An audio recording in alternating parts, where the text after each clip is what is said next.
citizen in the advent of fake news and disinformation in my country.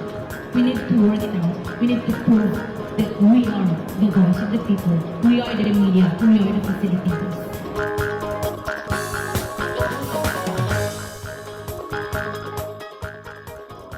Ania na ang mga balita nga nahagpat sa Newsline Philippines Information Center. Ako si Paul Palacio. Tutok na!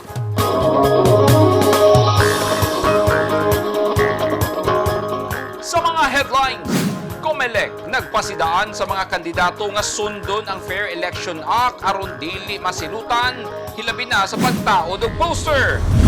Youth Leadership Summit gisugda na sa lungsod sa Carmen, Davao del Norte.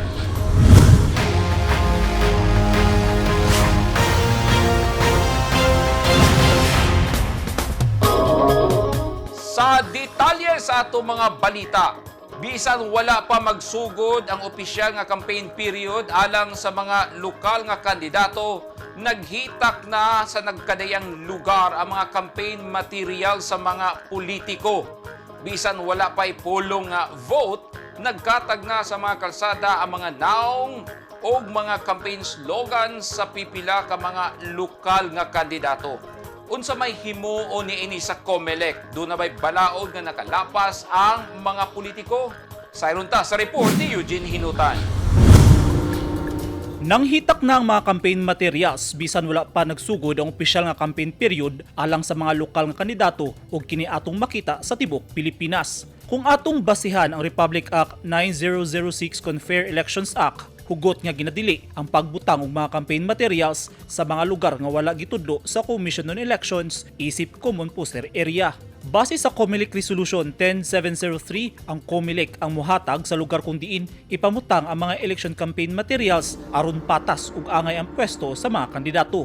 Apan bisan pa man adunay balaod og COMELEC Resolution, padayon kining ginabaliwala sa mga pipila ka kandidato. Hinungdan nga pangbaklaso na sa COMELEC sunod semana ang mga campaign materials nga gibutang gawas sa designated Common Poster Area dinhi sa Dakbayan sa Davao. Ang oplan baklas himuon dungan sa pagsugod sa campaign period karong Marso 25 alang sa mga kandidato sa nagkadayang lokal nga posisyon. Gisaysay ni Attorney City Shahani Balt, ang District 1 Election Officer. So, ang offline backlash po ng ating city is magsa-start na po siya pag nag-start na po yung campaign period for the local positions, and it will start on March 25, 2022. So after po na mag-start ng campaign period, mag-uumpisa na din po tayong backlash po for the local positions po. Activated na po yung team natin for operational backlash. Last February po, inactivate namin yung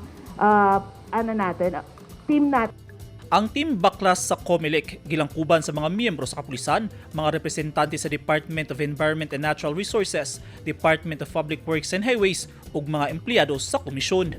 Ang Operation Baklas pagahimuon tungod kay nakita sa COMELEC na naghitak na ang mga campaign materials sa nagkadayang lugar ug kini nagpakita nga daghan ang wala mosunod sa gitakda sa balaod. Ang mga kandidato nga midagan sa usa ka national nga posisyon gitugutan na nga mamutang sa ilang election campaign materials sukad ni adtong Pebrero 8.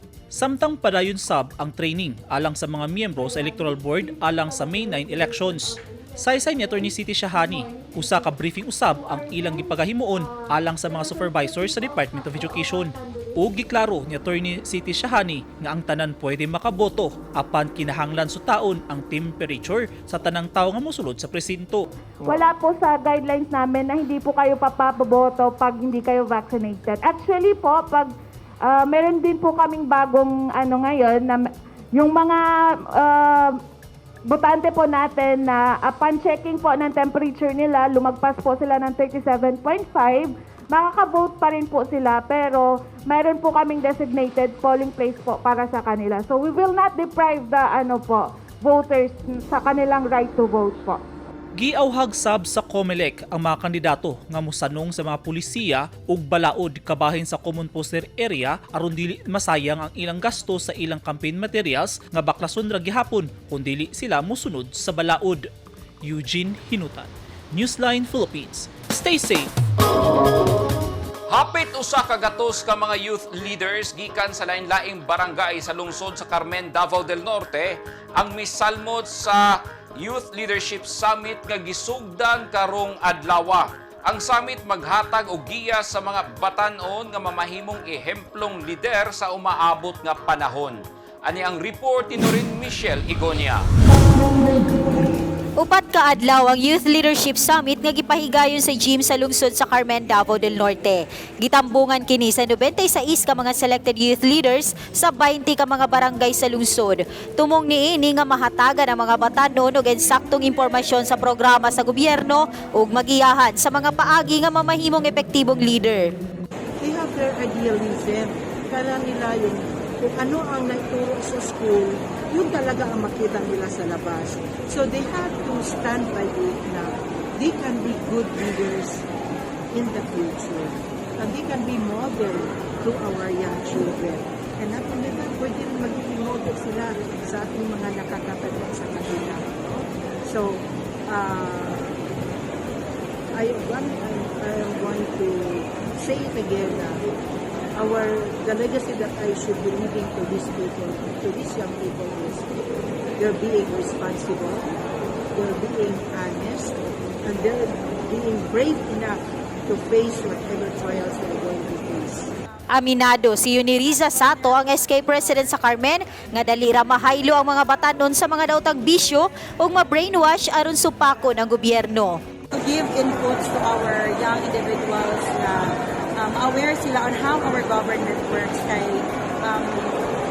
as vulnerable as we are, it is our prime duties na hatagan o pagtagad ang sektor sa kabatanunan na mapalayo sa mga red seas. Red seas ang among tawag ana sa Milenio sa mga red seas. Gipangunahan sa 89th Infantry Battalion sa Philippine Army ang summit sa tinguha nga malayo ang mga batanon sa daotang kalihukan. Ang objective nito is to develop the youth to become more disciplined and responsible citizen of the country. So paano natin gagawin to? So we will be enhancing their moral, spiritual, social life sa pamamagitan ng pagkakaroon ng different lectures, and we have prepared different activities para sa kanila. So in the end, dahil in-enhance natin ang kanilang mga buhay, I expect natin na they will become transformed and empowered youth na makakatulong sa kanilang mga komunidad. Gilauman nga inighuman sa summit, ligon na ang paruganan sa mga batanon nga dili basta-bastang matintal o galing i-recruit sa rebelding hutong. Sila sab-unya ang magsilbing ehemplo sa ilang komunidad nga mugiya sa mga kaubanan nilang mga batanon. Norin Michelle Igonia, Newsline Philippines, Province of Davao del Norte. Stay safe.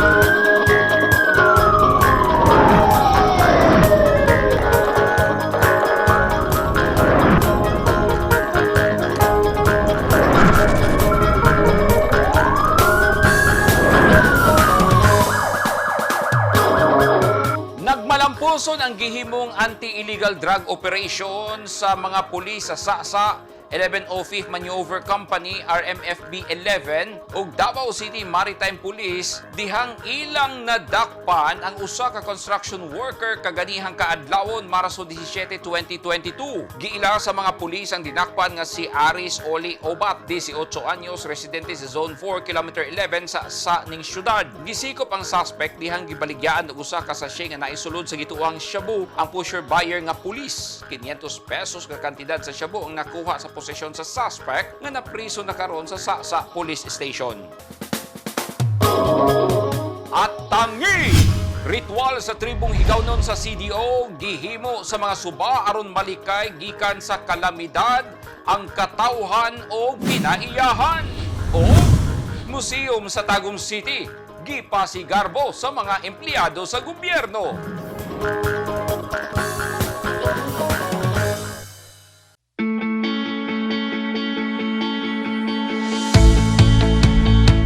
Gusto ba mo og barato ug orihinal nga mga construction supply? Sa kadaghan sa imong pilian, all-in-one ang imong pagpamalit. Tara na sa 3M1 ug T-Square Lumber and Construction Supply. Nahimutang sa daang Hardika, Lanao ug Dayo Street, Kidapawan City. naging mapaghamon ng taong 2020 sa bawat Pilipino at sa Philippine Charity Sweepstakes Office. Nakapanlulumo at nakapanghihina, ngunit hindi tayo kapwa susuko. Mula noon, ngayon, at sa hinaharap, asahang makakasama ninyo ang PCSO sa pagbangon ng Pilipino sa anumang pagsubok. We will get through this crisis as one nation.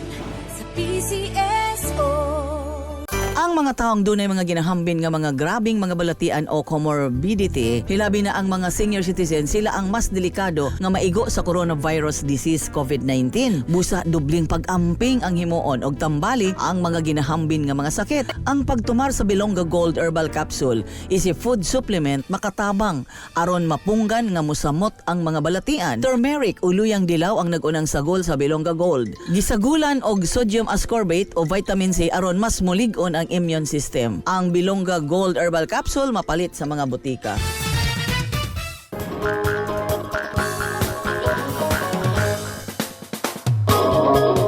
Gipasalig sa lokal nga gobyerno sa Davao City ang padayong suporta nga ihatag sa Philippine Drug Enforcement Agency Region 11 sa kampanya niini kontra illegal nga droga. Atol sa distraction ceremony sa nakumpiskang 11.8 million pesos nga balor sa illegal nga droga sa PDEA 11 sa ilang mga operasyon, gibasa ni PDEA 11 Director Eileen Luvitos ang mensahe ni Vice Mayor Sebastian Duterte nga guest of honor sa aktibidad. Gidayeg niini ang kalampusan sa anti-illegal drug operations o nagpasalig nga magpabili ng suporta sa LGU Davao ngadto kanila. Gihimo ang distraction sa mga nakumpiskang shabu ug marijuana aron mawagtang ang pagduda sa mga tao nga i-recycle ang mga nasignit ng mga illegal nga droga.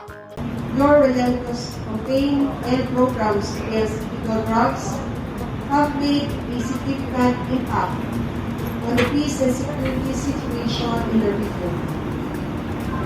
The success of their operations helped the local government unit ensure a safer and healthier society for everyone. May continue your dedication in enforcing the law in our campaign against illegal drugs. Let's strengthen our operations against illegal drug trafficking to ensure the welfare of our people and our community. The Davao City government will continue to support you in performing your mandate. Together, let us continue to build a drug-free community.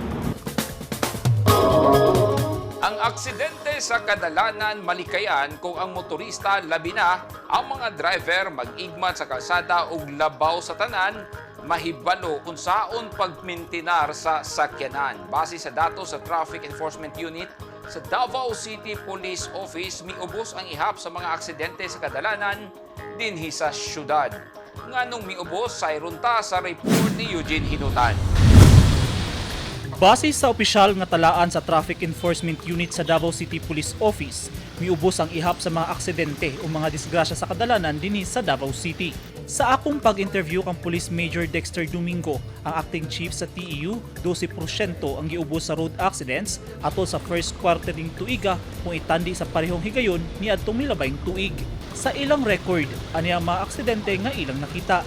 Sa comparative data niadtong 2021, anaa sa 1,261 ka mga sakyanan ang nalambigit sa disgrasya, samtang adunay 1,110 ka mga sakyanan ang ilang natala karong first quarter sa 2022, apil na niini ang nahitabong bangga kagahapon sa Marilog District ning syudad. Dugang ni Police Major Domingo, human error o sala sa nagmaneho, road conditions kung kondisyon sa kadalanan o defective vehicles kung ang sakyanan mismo ang dunay problema o dunay kulang ang sagad hinungdan sa disgrasya. Based on our data po, no, sa mga naimbestigahan po natin, 3 po yung vehicles na involved. Unang-una, private vehicles, motorcycles, and trucks. Yun po yung common na nai-involve sa mga vehicles po. Busa isip motorista, kinahanglang responsable panahon sa paglawig sa kalsada. Based po kasi sa malawakang pag-aaral naman po, no, lagi po namin sinasabi na laging checkin po yung ating mga sasakyan bago umalis. Focus on the road, sundin lang po natin mga batas trapiko para maiwasan ho natin yun. Kasi road users ho tayo eh. Meron ho, hindi lang ho tayong gumagamit ng kalsada, may mga kasama din tayo, may mga kapwa tayo motorista na gumagamit. Unsa ang preparasyon sa mga driver una nag-iyas og sakyanan una pa kini mularga. Kini ang ayan natong himuon matud ni Police Major Domingo. Tambag ni Police Major Domingo sa mga motorista, batasanon ang pagsusi sa sakyanan ug kanunay hinumdumon ang blow bag kun battery, light, oil, water, brakes, air ug gas una mo biyahe sa padulngang destinasyon. Tingnan po natin yung gulong ba natin ay kalbo na, baka di na kumapit yung mga preno. Usually yun po dapat nating tingnan para masigurado po natin na safe yung ating sasakyan at yung passenger po sa kalsada. Padayong pahimangno sa mga awtoridad sa Davao City sa mga motorista kanunay mag-amping sa pagmaneho, sundon ang balaod trapiko ug labaw sa tanan. Siguruhong nakakondisyon ang sakyanan una mo biyahe aron malikayan ang aksidente. Eugene Hinutan, Newsline Philippines. Stay safe.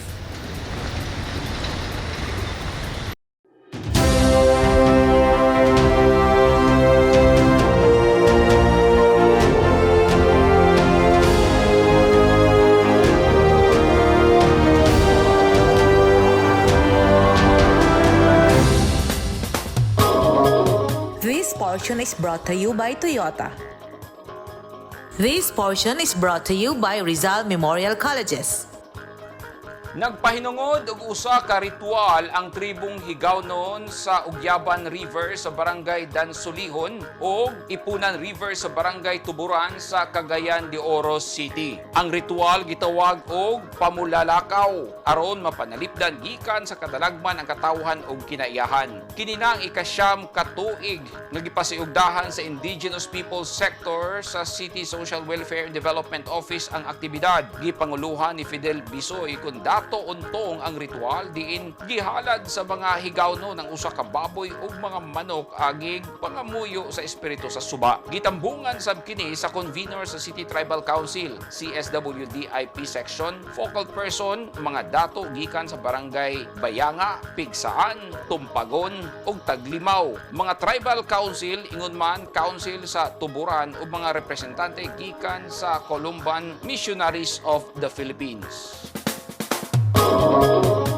Gipasigarbo sa mga personahe sa City Human Resource and Management Office sa lokal nga gobyerno sa Tagum City ang Kagikan Museum niadtong Marso 16 tuig 2022. Pinagi sa Baliktanaw Guide Tour nga parte sa usa ka bulan nga festival celebration sa Tagum City. Tinguhan niini mahatagan og oportunidad ang mga empleyado sa pagsubay balik sa kaagi sa Tagum ug tulo ka galleries sa tri-people nga gilangkuban sa Tipanods, Moro ug migrant settlers kun dayo. Tumong sab niini mahimong popular ang Tagum's little-known history ug ma-promote ang sense of pride sa mga empleyado sa syudad sa pakigtambayayon sa Museum Management Section of the City Historical and Cultural Center. Subay sa usa ka tuig nga anibersaryo sukad giablihan niadtong Marso 7, 2021, ang Kagikan Museum nagpahigayon og mga scheduled guide tours sa mga empleyado sa Tagum ingon man mga opisyal sa barangay o functionaries para sa bulan sa Marso ug Abril. Ang Kagikan Museum nahimutang sa 3rd floor sa City Historical and Cultural Center. Abli ang museum sa tibuok bulan sa Marso gikan alas 8 sa buntag hangtod alas 8 sa gabi Lunes hangtod Biyernes ug abli sab kini alang sa mga walk-in tours. Gihanay na sa lokal nga panggamhanan sa Cagayan de Oro City ang Local Disaster Risk Reduction and Management Plan alang sa tuig 2022 hangtod tuig 2030. Apil sa gihanay ang 4 thematic areas sa disaster nga mao ang prevention and mitigation, preparedness, response and recovery and rehabilitation. Ang Right Shop gilangkuban sab sa nagkalain-laing national government agencies o pribadong sektor nga gidumala sa CDRRMD, City Planning ug Oro TIPC. Tumong niini ang dugang kalambuan ug pagpangandam sa syudad bato kalamidad ingon man makakabot og malungtarong disaster plan sa umaabot ng mga katuigan ang syudad sa Cagayan. Ang kalihukan gisalmutan sa Bureau of Fire Protection, mga personahe sa Cagayan de Oro Police Office, Philippine Coast Guard, Philippine Air Force, Philippine Army, Sepalco, COWD, Moresco ug daghan pa.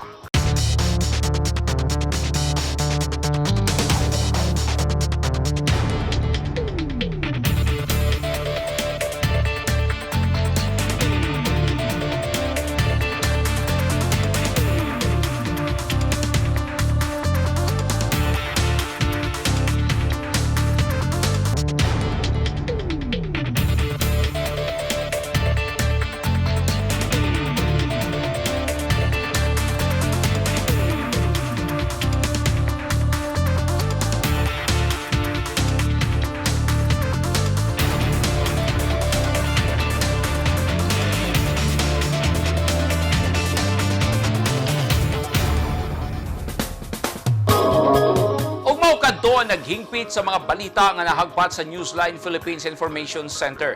Alang sa dugang balita, bisitaha ang website nga www.newsline.ph.